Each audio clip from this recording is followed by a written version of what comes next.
இயேசு கிறிஸ்து சிலுவையிலே மொழிந்த நான்காவது வார்த்தை, ஏலி ஏலி லாமா சபக்தானி, என் தேவனே என் தேவனே ஏன் என்னை கைவிட்டீர். ஒரு நிமிடம் நாம் தலைகளை தாழ்த்தி ஜெபிப்போம். நல்ல பிதாவே, இந்த வேளையிலும் நான்காவது வார்த்தையை நாங்கள் தியானிக்க இருக்கிறோம். நீர் எங்களோடு இடைப்பட வேண்டும் என்று ஜெபிக்கிறோம். அடியனை மூடி மறைத்துக் கொள்ளும் அப்பா. இப்ப இயேசுவின் நாமத்தினாலே கேட்கிறேன், இந்த ஜெபத்தை ஏற்றுக்கொள்ளும். ஆமென். இயேசு சிலுவையிலே நான்காவது வார்த்தையாக மொழிந்தது, என் தேவனே என் தேவனே ஏன் என்னை கைவிட்டீர். நாம் சிலுவை வார்த்தைகளை தியானிக்கும் போது அதை ஒரு பூவோடு ஒப்புடுகிறோம் இல்லை? ஒரு பூவோடு ஒவ்வொரு வார்த்தைக்கும் ஒவ்வொரு பூ. முதலாவது மன்னிப்பு, இரண்டாவது ரட்சிப்பு, மூன்றாவது பராமரிப்பு, நான்காவது பரிதரிப்பு. அப்போது இந்த நான்காவது வார்த்தை தேவன் மொழியும் போது நாம் அந்த வசனத்தின் முன்பகுதியை நாம் பார்க்கும்போது ஏறக்குறைய 3 மணி நேரம் கழித்து இந்த வார்த்தையானது சிலுவையிலே சொல்லப்படுகிறது. இயேசு கிறிஸ்து சிலுவையிலே மொழிகிறார். அந்த 3 மணி நேரம் அந்த இடத்துல ஒரு அமைதியான ஒரு நேரமாக காணப்படுகிறது. இருள் சூழுகிற ஒரு இடமாக அந்த இடத்துல நாம் பார்க்கிறோம். இதற்கு இந்த வார்த்தை கொஞ்சம் ஆழமாக நாம் பார்க்கும்போது அந்த இடத்துல அரமிக் மொழியிலே எழுதியிருப்பதை நாம் பார்க்கிறோம்.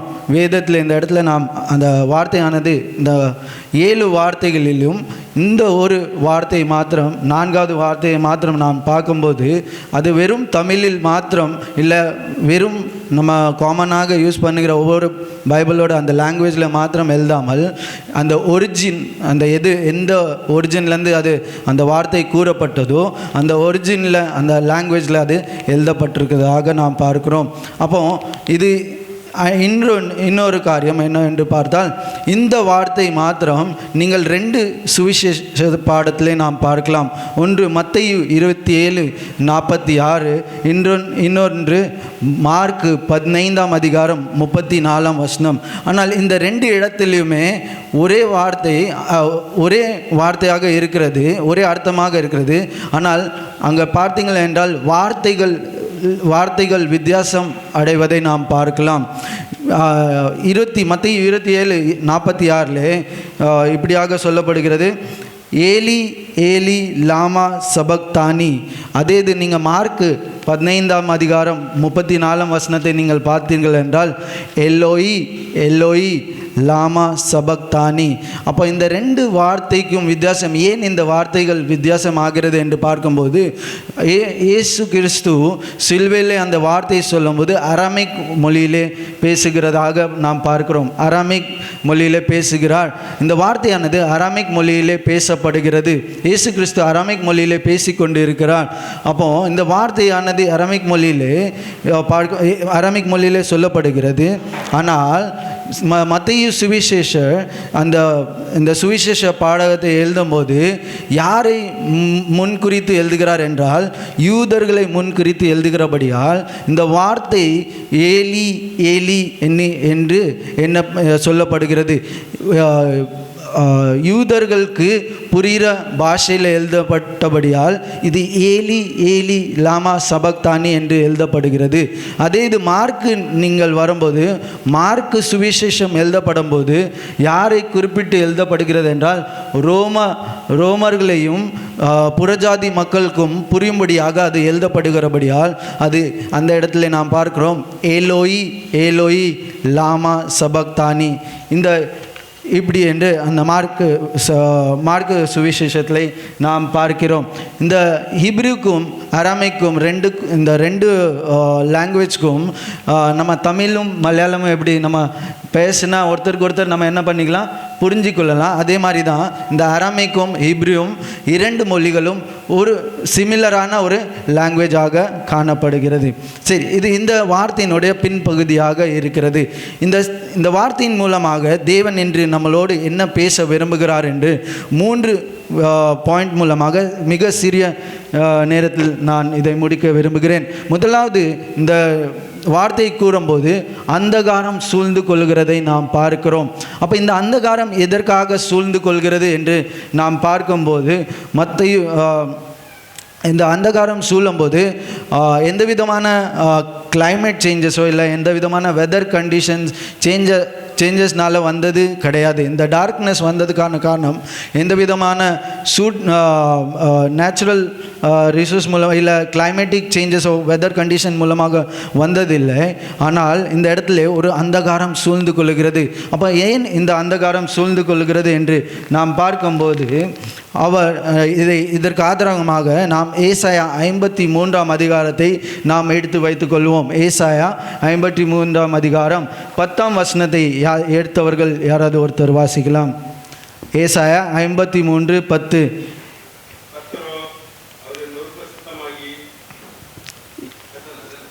ஏச 53:10.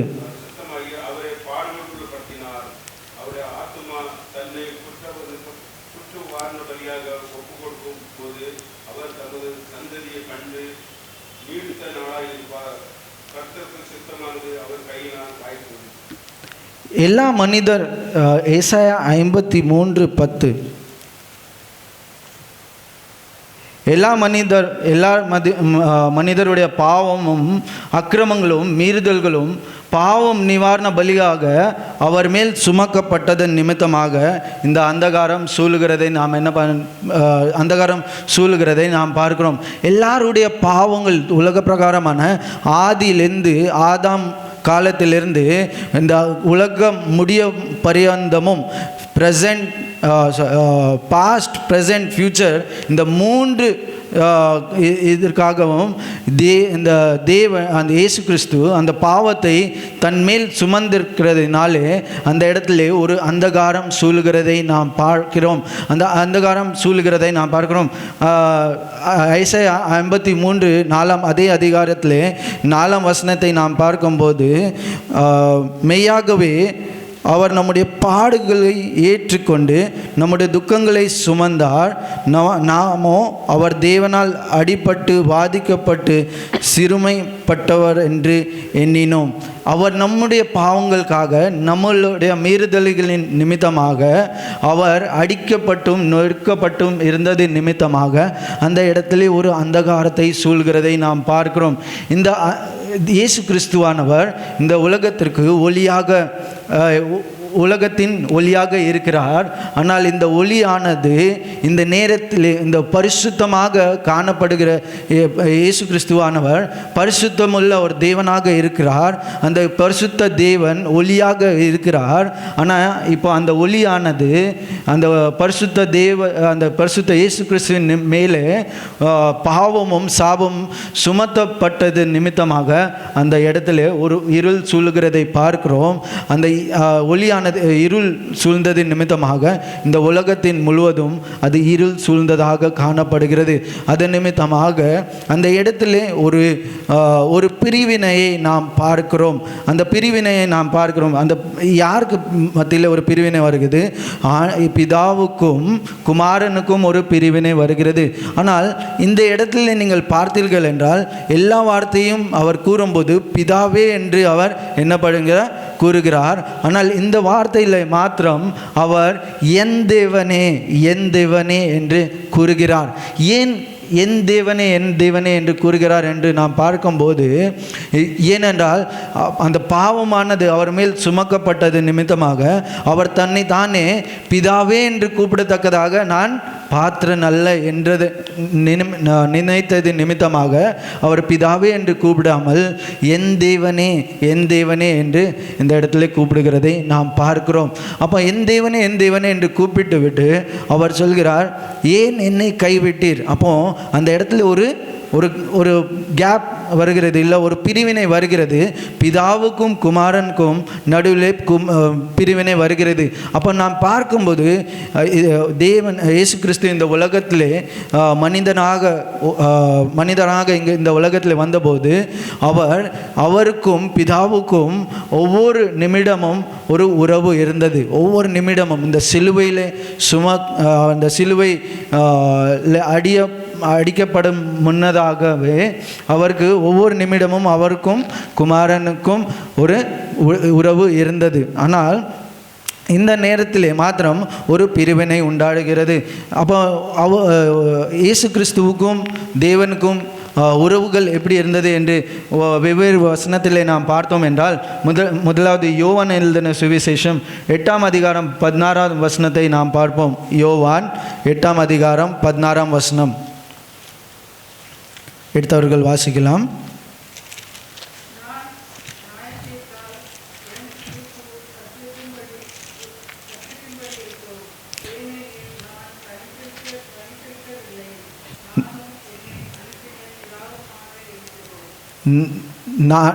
ஏனெனில் நான் தனித்திருக்கவில்லை, நானும் என்னை அனுப்பின பிதாவுமாக இருக்கிறோம். அப்போ இயேசு கிறிஸ்துவும் இந்த உலகத்தாரோடு பேசிக்கொண்டு இருக்கிறபோது அடிக்கடி இல்லை பிதாவும் சில இந்த இடத்துல இயேசு கிறிஸ்து அவர் சொல்லுகிறார், நானும் பிதாவும் எப்படியாக இருக்கிறோம், தனித்திருக்கவில்லை, ஒருவராக இருக்கிறோம். இன்னொரு வார்த்தையை நாம் பார்க்கும் என்றால் யோவான் எழுதின சுவிசேஷம் 10ஆம் அதிகாரம் 30ஆம் வசனத்தில் நாம் பார்க்கும்போது நானும் பிதாவும் ஒன்றாய் இருக்கிறோம். இன்னொரு வசனத்தை நாம் பார்க்கும் என்னென்றால் யோவான் எழுதின சுவிசேஷம் 14ஆம் அதிகாரம் 9வது வசனம். 14ஆம் அதிகாரம் 9வது வசனம்.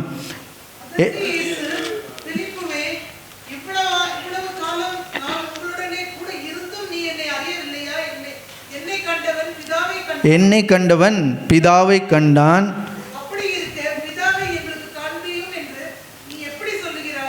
இந்த இடத்துல சொல்கிறார், என்னை கண்டவன் பிதாவை கண்டவனாக இருக்கிறான். அப்போ இயேசுவை காணுகிறவன் பிதாவை காணுகிறவனாய் இருக்கிறார் என்று சொல்லுகிறார்.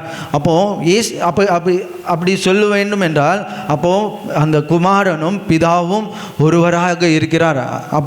அந்த இடத்துல இருவரும் ஒருவராக இருக்கிறார் என்று நாம் பார்க்கிறோம். இயேசு கிறிஸ்துவும் பிதாவுக்கும் இருக்கிற அந்த ஒருவரோடு ஒருவர் அன்பு கூர்ந்தவராக இருந்தார் ஒவ்வொரு நிமிடமும். அது மாத்திரமல்ல, பேதுருவும் யாக்கோவும் இயேசு கிறிஸ்துவானவர் ஒரு மலையின் உயரத்திலே கொண்டு போகும்போது மோசேயும் எலியாவோடும் சம்பாஷணம் பண்ணி கொண்டிருக்கிறதை காண்கிறார்கள்.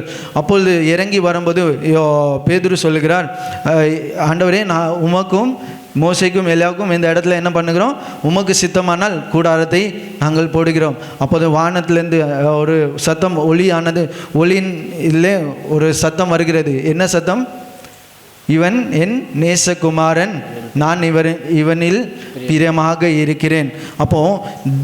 ஆண்டவரும் குமாருக்கும் ஒரு அன்புள்ள ஒரு உறவு இருந்ததாக நாம் பார்க்கிறோம்.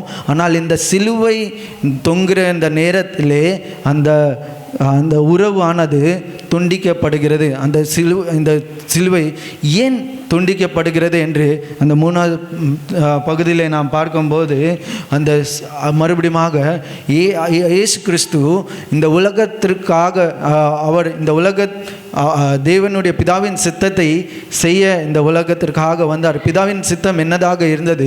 இந்த உலகத்தில் இருக்கிற அநேக மனிதர்கள், எல்லா மனிதர்களுக்காக, அநேகர் இல்லை, எல்லா மனிதர்களுக்கும், அவரை அறிந்திருக்கிறவர்களுக்கும் அறியாதவர்களுக்கும் எல்லா மனிதர்களுக்காகவும் அவருடைய பாவங்களும் சாபங்களுக்காக அவர் சிலுவையிலே மரிப்பது, இதுதான் பிதாவின் திட்டமாக இருந்தது. ஆனால் இந்த இடத்துல அந்த அந்த பாவத்தையும் சாபத்தையும் அவர் சுமந்து கொண்டு இருக்கிற நிலைமையிலே ஆண்டவர் தேவன் தன்னுடைய குமாரனை பார்க்கக்கூடாதபடி அவருடைய அந்த பரிசுத்தமான கண்கள் அந்த பாவத்தையும் சாபத்தையும் பார்க்கக்கூடாதபடியாக இருந்தபடியால் அந்த பிதாவுக்கும் குமாரனுக்கும் ஒரு இடைவெளி உண்டாகிறதை நாம் பார்க்கிறோம். எடுத்தவர்கள் ஏசாயா 59ஆம் அதிகாரம் 2ஆம் வசனத்தை நாம் பார்ப்போம். பாவங்கள் அவர் செவி கொடாதபடிக்கு அவருடைய முகத்தை மறைத்திருக்கிறது. பாவத்திற்கு ஆண்டவர் என்ன பண்ணுகிறார்? செவி கொடார். ஆண்டவர் பாவத்திற்கு செவி கொடார். ஆண்டவர் பாவத்திற்கு முகத்தை திருப்பி கொள்ளுகிறவராய் இருக்கிறபடியால் ஆண்டவர் இந்த நேரத்தில் இயேசு கிறிஸ்துவின் மேலே அந்த பாவமும் சாபமும் இருந்தபடியினால் அவர் தன்னுடைய முகத்தை தன்னுடைய குமாரன் மேல் பார்க்கக்கூடாதபடியாக இருந்தது. அதே உபாகமம் 21:23 சொல்லப்படுகிறது, மரத்திலே தொங்கப்படுகிற எவனும் சபிக்கப்பட்டவனாக இருக்கிறான். இயேசு கிறிஸ்துவானவர் இந்த நேரத்தில் சிலுவை என்ற மரத்திலே தொங்கப்பட்டிருக்கிறது நிமித்தமாக அவர் சபிக்கப்பட்டவராக காணப்பட்டபடியால் தேவன் அந்த இடத்திலே தன்னுடைய குமாரனை காணக்கூடாதபடியாக இருந்தது. இந்த தேவனுடைய உறவையும் தேவனுக்கும் பிதாவுக்கும் உள்ள உறவை நாம் இந்த நேரத்தில் நாம் ஒப்பிட்டு பார்க்க வேண்டும் என்றால், ஒரு தாயும் சேயும் பிரித்தெடுக்கிற அந்த கார்டன், அதாவது தமிழில் என்ன சொல்லுவாங்க, அந்த தொப்புள் கொடியானது என்ன செய்கிறது? அந்த தாயும் சேயும் பிரித்தெடுக்கும் போது அந்த தொப்புள் கொடியானது என்ன பண்ண விடுகிறது? துண்டிக்கப்படுகிறதாக இருக்கிறது. அது துண்டிக்கப்படாவிட்டால் அந்த தாயும் சேயும் என்ன பண்ண முடியாது? பிரித்து எடுக்க முடியாது. அது பிரித்து எடுக்காவிட்டால் ஒரு புதிய ஒரு தலைமுறையை என்ன பண்ண முடியாது?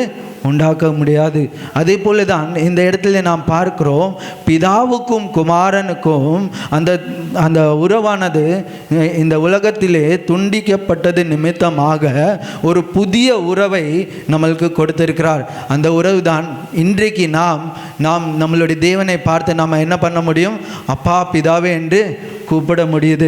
அந்த உறவு அன்றைக்கு அந்த உறவு துண்டிக்கப்படவில்லை என்றால் இன்றைக்கு நாம் நம்மளுடைய பிதாவும் குமாரனுமா ஏனென்றால் நாம் பாவிகளாக இருக்கிறோம். நாம் இந்த உலகத்தில் எப்படியாக இருக்கிறோம்? பாவிகளாக இருக்கிறோம். பாவியாக இருக்கும்போது நாம் ஆண்டவரை பார்த்து பிதாவே என்று நாம் கூப்பிட முடியாது. அதை தான் நாம் பார்த்தோம். இயேசு கிறிஸ்துவான் மேல் அந்த பாவமானது அவர் மேல் வந்தபோது பிதாவே என்று அவரால் கூப்பிட முடியவில்லை. அதன் பதிலாக அவர் என் தேவனே என்று கூப்பிடுகிறார். ஆனால் இன்றைக்கு நம்மளுக்கு கொடுக்கப்பட்டிருக்கிற ப்ரிவிலேஜ் என்னவென்றால், அந்த இயேசு கிறிஸ்துவானவருக்கும் குமாரனுக்கும் உள்ள அந்த உறவு அந்த இடத்திலே துண்டிக்கப்பட்டது நிமித்தமாக, அந்த பாவத்திற்கும் சாபத்தின் நிமித்தமாக துண்டிக்கப்பட்டது நிமித்தமாக இன்று ஒரு உறவை என்ன பண்ணுகிறார்? நம்மளுக்கு கொடுக்கிறார். அந்த உறவு மாத்திரமல்ல, ஒரு புதிய தலைமுறை அவருடைய ராஜ்யத்திற்காக அநேக ஆத்துமாக்களை கொள்ளைப்பொருளாக இன்றைக்கு நாம் கொள்ளைப்பொருளாக நாம் கொடுக்க முடிகிறது. அதே தான் இந்த நேரத்தில் நாம் சற்று தியானிக்க வேண்டியது என்னவென்றால், இன்றைக்கு நாம் சிறிது யோசித்து பார்க்க வேண்டியது என்னவென்றால், அந்த நாளிலே தேவன் அப்போ இந்த வார்த்தையானது என் தேவனே ஏன் என்னை கைவிட்டீர் என்று சொல்லுகிறது. அவர் தன்னுடைய சரீரத்தில் காணப்பட்ட காயத்திற்காக அல்ல, தன்னுடைய சரீரத்தில் காயப்படுகிற காயத்திற்காகவோ இல்லை தன்னுடைய உலகத்திலே காணப்படுகிற உறவுகள் விட்டு போனார்களோ அதற்காக அல்ல, தன்னுடைய பிதாவின்